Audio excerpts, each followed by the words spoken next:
Bismillahirrahmanirrahim. Assalamualaikum warahmatullahi wabarakatuh. Waalaikumsalam. Ya baik Bapak Ibu, izin saya di sini untuk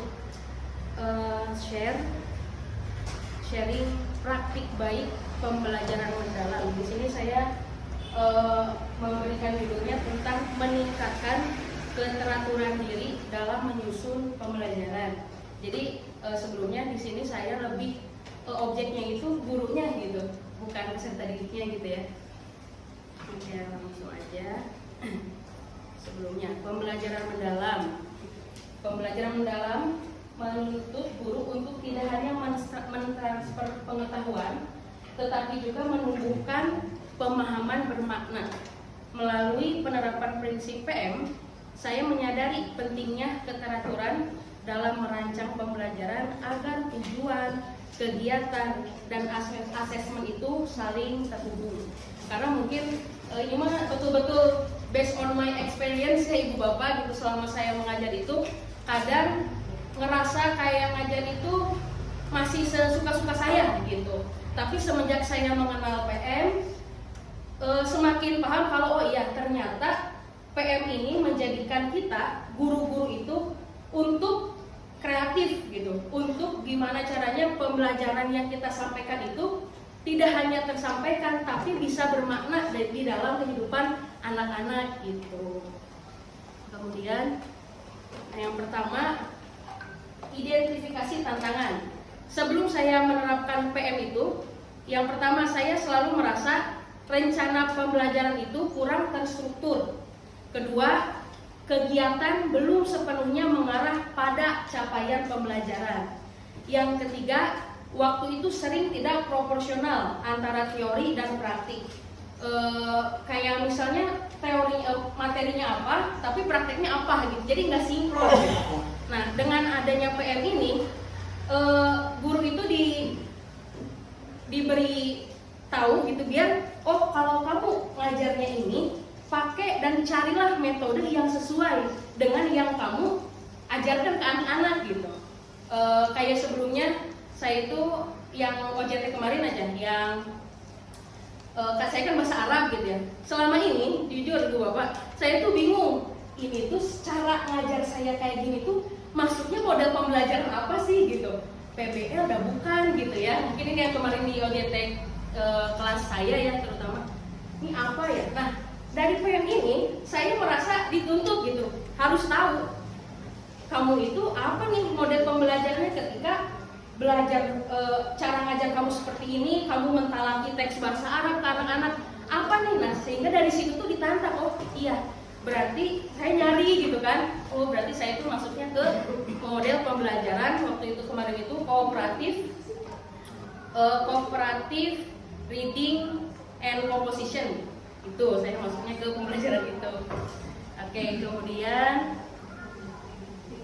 praktik baik yang dilakukan dalam proses refleksi dan penerapan PM. Saya mulai yang pertama pastinya menyusun ya Bu Bapak, menyusun alur pembelajaran yang terstruktur dari mulai pendahuluannya seperti apa, kemudian intinya, dan terakhir penutupnya. Yang kedua, mengaitkan kegiatan dengan tujuan dan kompetensi inti. Yang ketiga, melakukan refleksi diri setelah setiap pertemuan. Gitu. Kemudian, dampaknya apa nih yang dirasakan terhadap diri sendiri kita sebagai guru gitu ya? Yang pertama, lebih fokus kepada apa yang kita ajarkan ke anak-anak pada hari itu. Ya udah, jadi jangan sampai keluar dari benang merah gitu ya. Nah, itu yang pertama pokoknya lebih fokus. Kemudian yang kedua, mampu mengintegrasikan aktivitas dengan capaian pembelajaran. Yang ketiga, muncul rasa percaya diri secara profesional.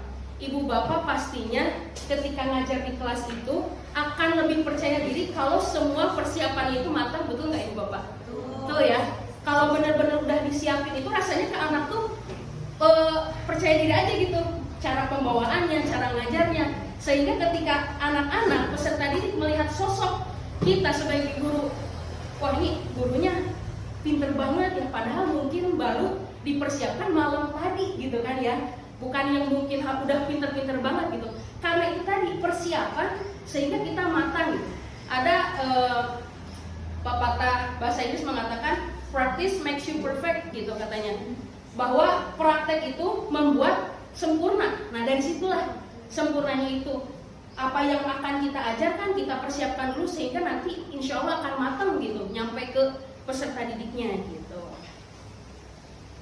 Ada juga dampak terhadap peserta didiknya, yaitu pembelajaran terasa lebih terarah, kemudian peserta didik juga lebih aktif memahami tujuan belajar mereka. Salah satunya kan kita itu di awal pembelajaran tuh harus nyebutin DPL gitu ya, terus harus nyebutin tujuan pembelajaran. Anak tuh jadi tahu gitu, karena PM ini tuh, oh iya berarti saya tuh hari ini pertemuan bahasa Arab, hari ini saya itu harus menerjemahkan teks gitu.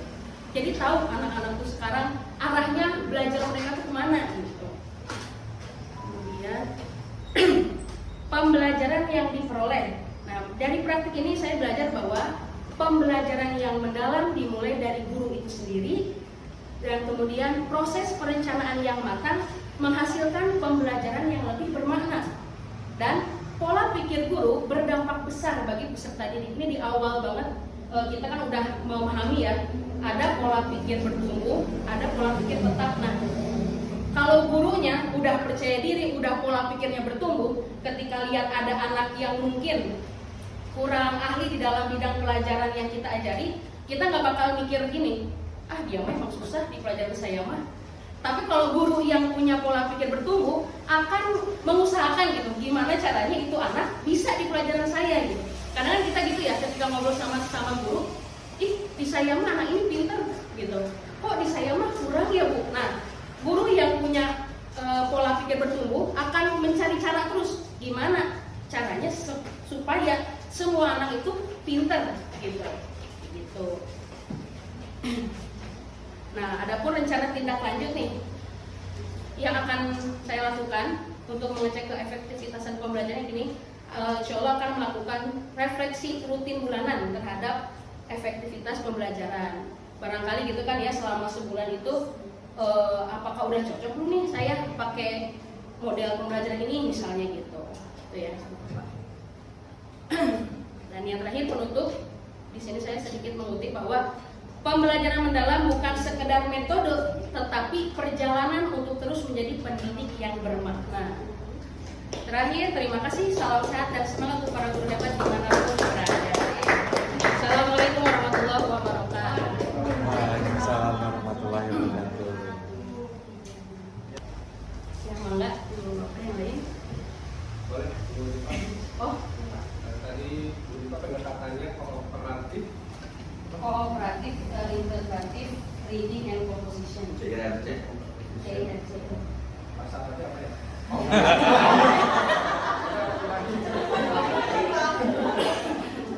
Saya lebih ke cintanya itu seperti apa, karena baru dengar atau mungkin saya tidak menggunakan pendekatan itu gitu ya. Barangkali bisa kita sama-sama adopsi pendekatannya sudah apa. Jadi integrasi implementasi PM-nya terjadi nanti kita sama-sama apa namanya replikasi.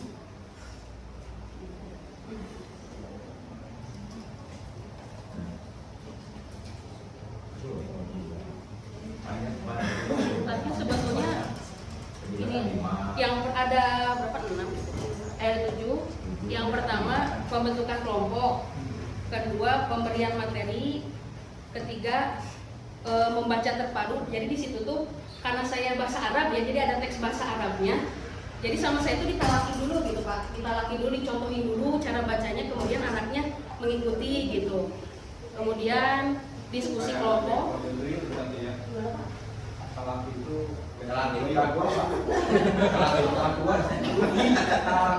Talak pondok. Ya, gitu. Terus menulis bahasa Arabnya, kemudian direvisi dan editing itu nanti sama gurunya juga, kasih umpan balik lah gitu yang betulnya seperti apa. Dan terakhir presentasi hasil kelompok, karena kan menerjemahkan ya Pak saya tuh di situ. Ya kayak gitu, ada 7. Nanti yang diperlukannya ini pendapatan ini. Oh jadi lebih fokusnya itu karena kan saya itu nyontohin gitu ya Pak, nalakinya itu gitu. Nah jadi saya bingung waktu itu apa ya, ini metode apa yang emang gurunya tuh nyontohin,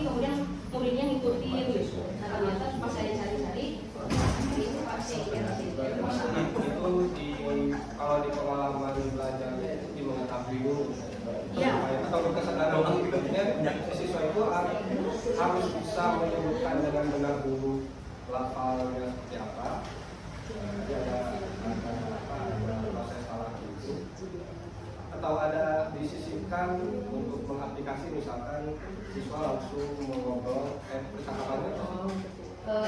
Kalau di sini itu jadi memahami dulu, jadi dikasih tahu dulu sama gurunya gitu ya. Banget dari media lain mungkin. Satu lagi Oh boleh. Pak, menurut Bu Nika dalam pembelajaran bahasa Arab, kiranya kemitraan apa yang bisa diajak untuk dalam pembelajaran Bahasa Inggris, kemudian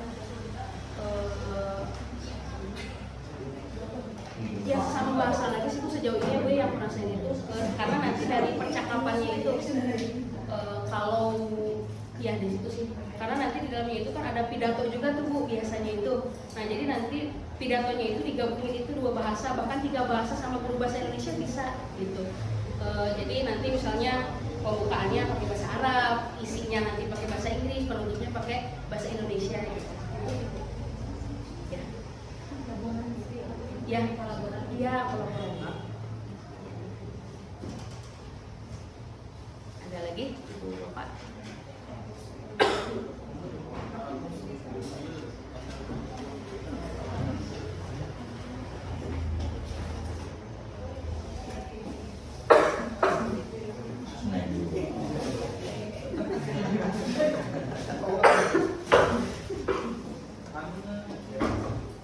Tolong perbaikan semua godaan yang ada di sana. Fokusnya ada di sini. Ya, sudah ada 3 pertanyaan yang luar biasa. Diminta 1, dapatnya 3, luar biasa ya. Dan bisa di bagian awal pada saat kondisinya sedang tidak segar seperti bagian awal. Yang luar biasa.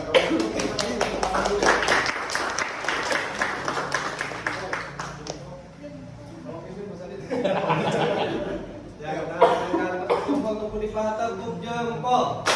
Jempol kanan, jempol kiri, 2 jempol. Hebat. Jempol kan. Ya, baik, terima kasih Bu Bapak. Mudah-mudahan dari yang saya paparkan tadi ada manfaat sedikit atau banyaknya, mudah-mudahan banyaknya ya. Terima kasih. Syukran. Wassalamualaikum warahmatullahi wabarakatuh.